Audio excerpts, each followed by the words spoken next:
Thank you very much. Thank you.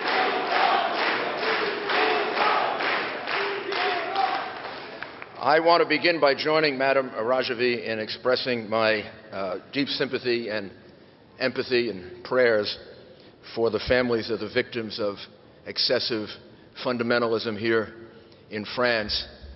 As mayor of a city that suffered that fate over 10 years ago, I think I have particular understanding of how much pain and suffering that causes. I also want to join Madam Rajavi in her pointing out that this is an example not of Islam or the Islamic religion, but an example of how any religion or ideology can be taken to excess by people who misuse it. And I think the people of France understand that as the people of America did. I also want to assure you, speaking for myself and so many of my colleagues, that anonymous cowardly sources in the State Department or elsewhere who unknowingly are doing the bidding of the mullahs don't frighten me, won't stop any of us, ever.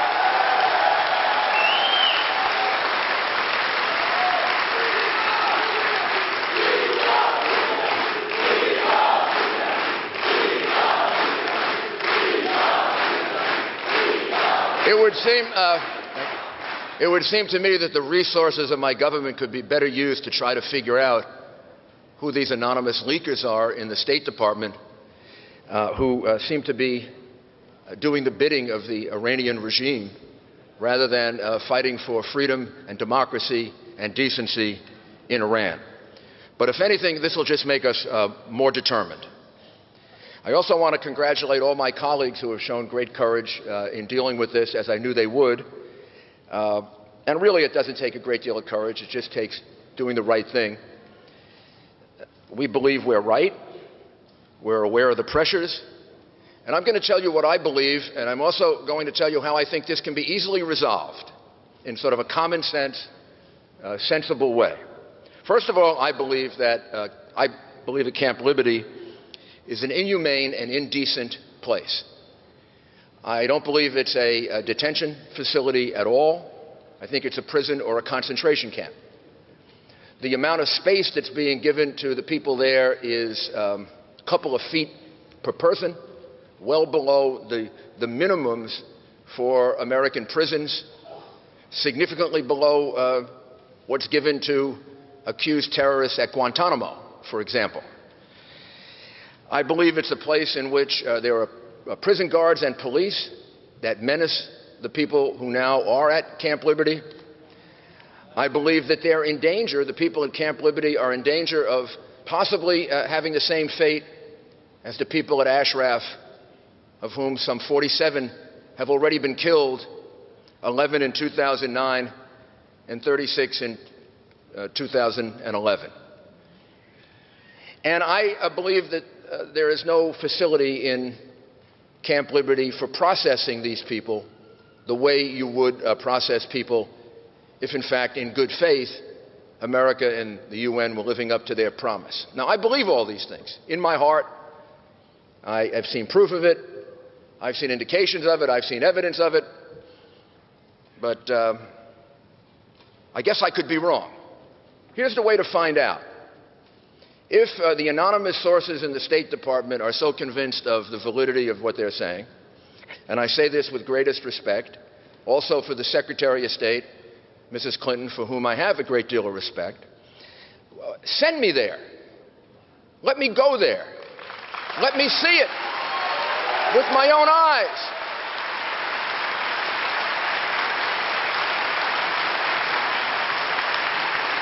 I have eyes, I have a brain, I have senses.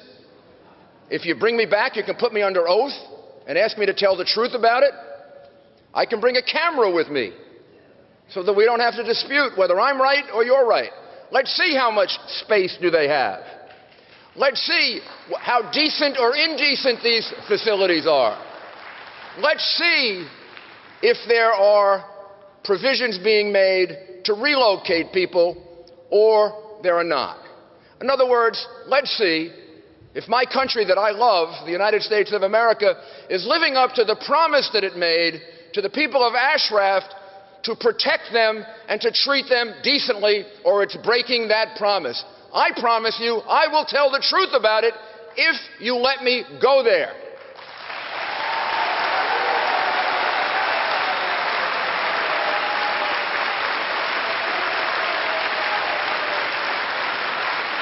And if you don't want to send me, you can send Judge Mukasey or Tom Ridge or Patrick Kennedy or 4 or 5 of us, and then you can put us before Congress and put us under oath, and I assure you we'll tell the truth about it, and we'll get this resolved.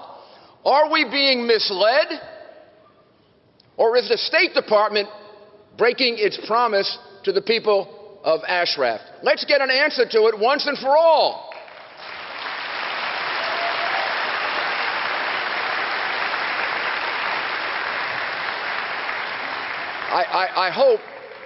I hope they take us seriously, and I hope they want to get this resolved, because this is truly a humanitarian issue of gravest importance, above and beyond all of the other political issues. 1,200 people have now been moved to Camp Liberty. We are aware of what happened to the people in Camp Ashraf in 2009 and in 2011. Where Maliki, doing the bidding of the Iranian government, had them killed. We have grave fears that somehow that may happen again. And we have grave fears that this is not a decent, legitimate attempt to relocate people. This has to be resolved. This is beyond all of the other issues that are involved. Delisting, how to deal with the Iranian regime. This is just a matter of common decency. And I am so disappointed.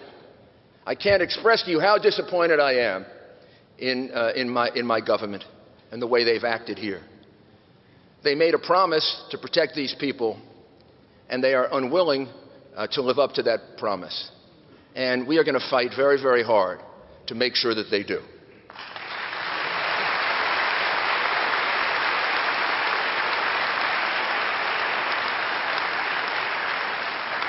The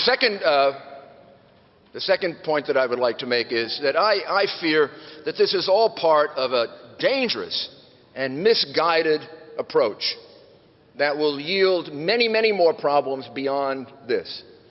I believe that my president and my country, at least with regard to this policy, has a serious and dangerous misconception that you can negotiate with the mullahs, that you can negotiate with Ahmadinejad.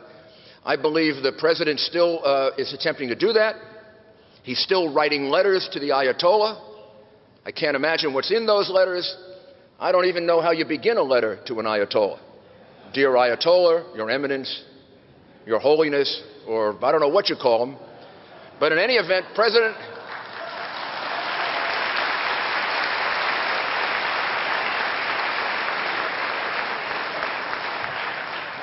Somehow, I don't think letters are going to persuade him to become humane, decent, to embrace democracy, and to stop trying to develop nuclear weapons.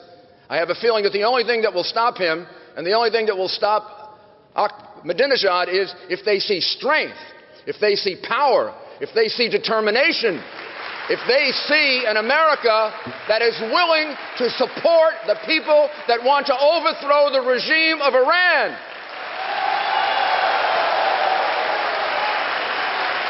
We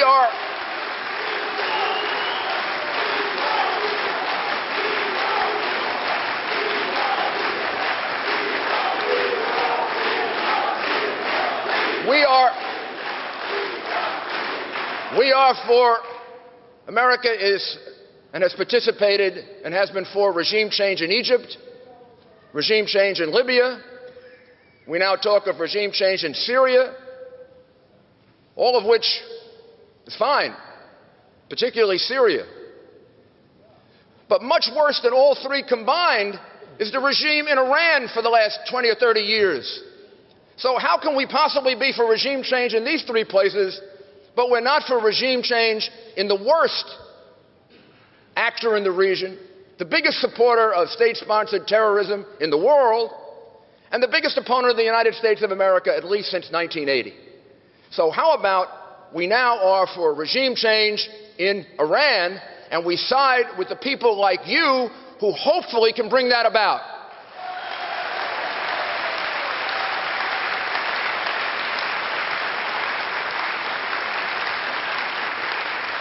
There are people that say that you have no influence inside Iran. These same anonymous sources from the State Department then say that you're responsible for identifying Iranian nuclear scientists that the Israeli agents are killing. Well, you deny that, the Israelis deny that, but somehow I can't figure out if these anonymous sources are talking to each other. Either you have no influence inside Iran, in which case you couldn't possibly be responsible for fingering and identifying these scientists, or you have a lot of influence inside Iran, which is something, we should take into consideration. So these sources are so contradictory that I don't know how anybody can rely on them. Here's what I know. You, Madam Rajavi, and all of you stand for democracy. That's an American value. You stand for freedom of religion. That's an American value. You stand for a secular government. That's an American value. You stand for due process of law. You stand for a non-nuclear Iran. You stand for the rights of women. And the place that hates you the most is the Iranian government. The EU has delisted you. The United Kingdom has delisted you. I can't find any other place that lists you as a terrorist group but two. Iran, and they are executing people in Iran who they believe are members of the POMI. One is up for execution right now. That shows how dangerous Iran thinks you are. I kind of get encouraged by groups that Iran finds dangerous. So, I think it's about time that the Secretary of State make a decision. Almost a year ago, she was ordered to make that decision. It's supposed to be made in 180 days. Again, from what I see, from the facts that I see, I don't have possession of all the secret facts, but so far every single fact that I've seen is that this organization stands for everything that gives us hope of a decent life and a decent future in Iran. And if there are any facts to the contrary, then why is it taking so darn long to make this decision that should have been made 8 or 9 or 10 months ago? If you have facts that are contrary to that, it's really easy to write them, and it's really easy to put it out there, and it's really easy to file the decision. So I hope that over the course of the next several months, we can accomplish two things. We can protect the people in Ashraf who are moving to Camp Liberty. We can get there, we can get to see it, and we can allow them to make the changes that might be necessary to make it a decent and livable place. We can get them relocated to places where they can be safe, and we can finally see a delisting of a decision that was the wrong decision in the first place. It was a decision that was intended to placate. It was a decision that was intended to appease.